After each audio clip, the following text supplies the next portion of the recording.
Hey everybody, it's your favorite realtors here, Leo. Irma. And we are the Realest Realest Realtors!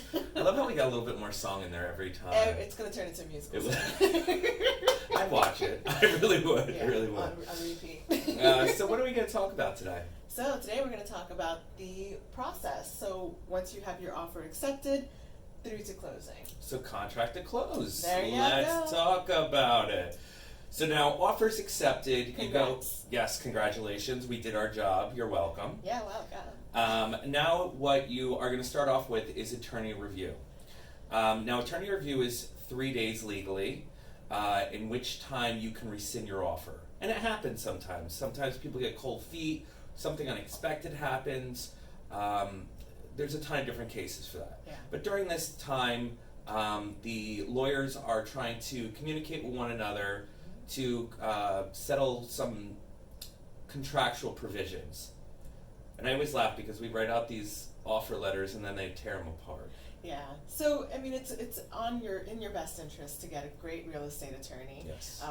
We have recommendations. We do. If you're working with us, you can always choose your own, but just remember whoever you choose has to be good and quick, because literally if they can't communicate, then you need someone that can communicate, be effective, and be strong. Yeah. And also during this 3 days, during attorney review, the seller is still legally available to show the property and accept another offer, which is the worst feeling, because now you've got your offer accepted, but you're in attorney review and you think you're golden. And then somebody swoops in and steals the property from you. And this happens. So you really want an attorney that's going to be, like I said, communicative, responsive, and on the ball. Yeah. But anyway, they're looking over the contract to make sure that everything in it is in your best interest. They negotiate with the other attorneys, and then once they both sign off, we're officially under contract. Congratulations again. Yes. Now the property is yours, right? Well, almost. So once you're under contract, I usually, like the day before or a couple of days before, while we're in attorney review, I'll send you an email with recommended inspectors, because you want to set up your inspections for as soon as you're done with attorney review. Correct. There are lots of inspections that you can do. Generally, you want to definitely do the general home inspection with the with an oil tank sweep, termites, and what is it, radon, right? Yeah. And the regular inspector will do the radon for you. He'll also let you know if you need a level 2 for chimneys or termites. Yeah.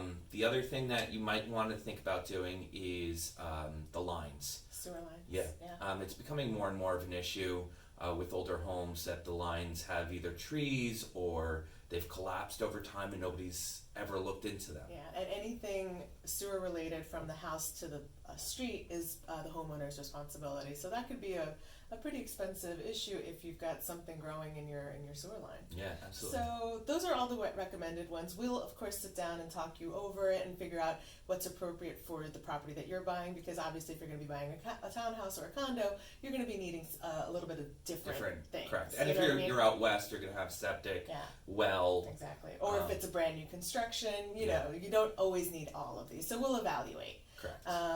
Once you do your inspections. Now I'm golden. No, stop. You're getting ahead of yourself. So now, what you do is you write up your, along with your attorney, you write up an inspection letter of like what issues came up, if there's anything that you want repaired, or if you want credit for something.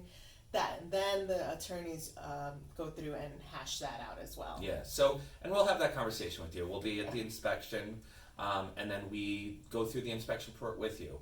A lot of the times we try to tell them you're not going to get everything.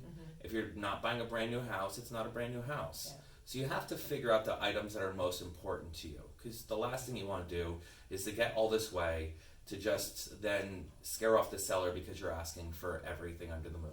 Yeah, and this is also part of the whole looking for the houses thing. So when you're out shopping with us as your agents, you know, we're looking at what is the condition of the HVAC system, how does the roof look, you know, that way when you're making your offer, you have a better informed decision. And right? you're going to price it, you're going to put it in your offer based upon the things that you see. Exactly. Right? But then of course it's still contingent on actual home inspection. Right. Around this time too, deposits are usually due. Yeah. So with this, we'll coordinate with your attorney and the other side to get your deposit money into escrow. I know, it's a lot. And we walk you through every part of this, but this is just an overview of kind of what happens. Okay, so now... Home inspection's done. We've negotiated everything. Now I'm golden. No, dude. So what is next? Right now Appraisal. we're waiting for the appraisal. Very important. This could be another tricky part. Yeah. So if the house is priced right and what our offer went in for, we shouldn't have an issue. Sometimes houses go well over, and that's a conversation we could definitely have if that's the case. But we would be pulling comps if we're on the buying side to show why this house is worth X amount. So basically the bank is going to send someone to figure out what the house is worth. The appraisal is what the bank thinks it's worth. And so, for instance, say you buy a house for $300,000 and the bank thinks it's only worth $290,000. You know, they do their appraisal, they say it's only worth $290,000. Then they're only going to give you a mortgage for $290,000 for what they think it's worth. If you appraise over what you're purchasing, then you have no problem. Yeah, you have instant equity. If you appraise under, then you have to negotiate, well, either we drop the selling price or we do some sort of credit, or if the seller is not willing to help you at all, then you have to come up with the difference. Again, it's a case-by-case basis. This doesn't always happen. Usually, if we've done everything right up until this point, it's usually fine.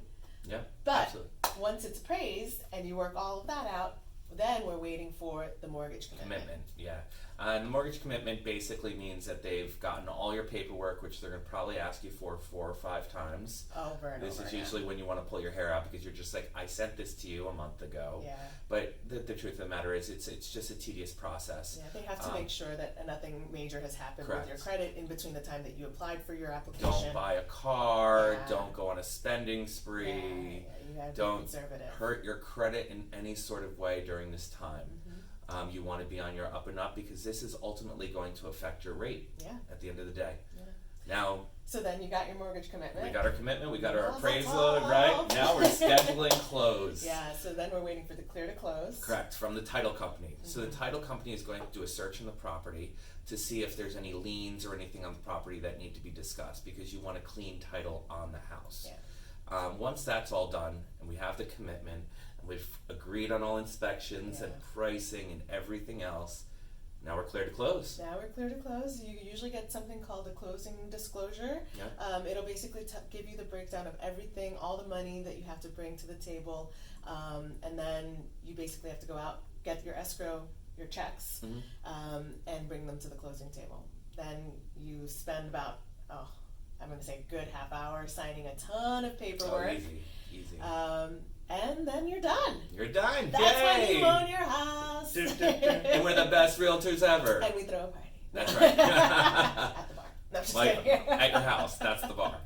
Well, thank you for listening to us today. If you have any questions, our information will be on the end of this video. Have a great day, guys. Bye.